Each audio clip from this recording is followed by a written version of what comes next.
Voter card সংক্রান্ত নানা দুর্নীতির অভিযোগে জামালপুর জেলা নির্বাচন অফিসে অভিযান পরিচালনা করেছে দুর্নীতি দমন কমিশন দুদক।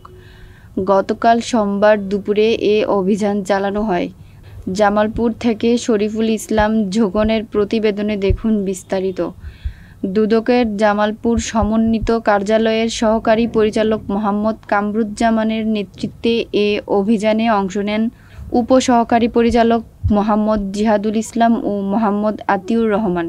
দুদক সূত্র জানায়, ভোটার তালিকার নাম সংশোধন, নতুন ভোটার নিবন্ধন এবং জাতীয় পরিচয়পত্র হারানো সংক্রান্ত সেবা নিতে গিয়ে হয়রানির শিকার হচ্ছেন সাধারণ নাগরিকরা। এমন একাধিক অভিযোগ পেয়েই এই অভিযান চালানো হয়। অভিযোগগুলো সরেজমিনে যাচাই করে তদন্ত প্রতিবেদন তৈরি করে কমিশনে পাঠানো হবে বলে জানিয়েছেন দুদক কর্মকর্তারা।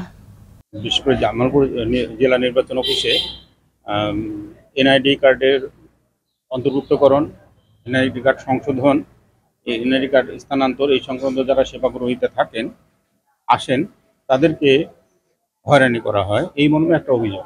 এই অভিযোগের প্রেক্ষিতে দুদক প্রধান কার্যালয় থেকে অভিযান পরিচালনা করার জন্য নির্দেশনা প্রদান করা হয়। সেই নির্দেশনা প্রেক্ষিতে আজকে আমরা এখানে অভিযান পরিচালনা করি। অভিযান পরিচালনাকালে আমরা এখানে সেবা গ্রহীতা যারা আছেন তাদের বেশ কয়েকজনকে জিজ্ঞাসাবাদ করি। তারপর এখানে নির্বাচন অফিসার আছেন, উপজেলা নির্বাচন অফিসার, জেলা নির্বাচন অফিসার, তাদের কাছ থেকে আমরা রেকর্ডপত্র নেই। বিগত দিনে যারা সেবা গ্রহণ করেছেন তাদের রেকর্ডপত্র আমরা পর্যালোচনা করি। এই সকল রেকর্ডপত্র পর্যালোচনা করে প্রাপ্ত তথ্য আমরা দুদক প্রধান কার্যালয়ে প্রেরণ করি।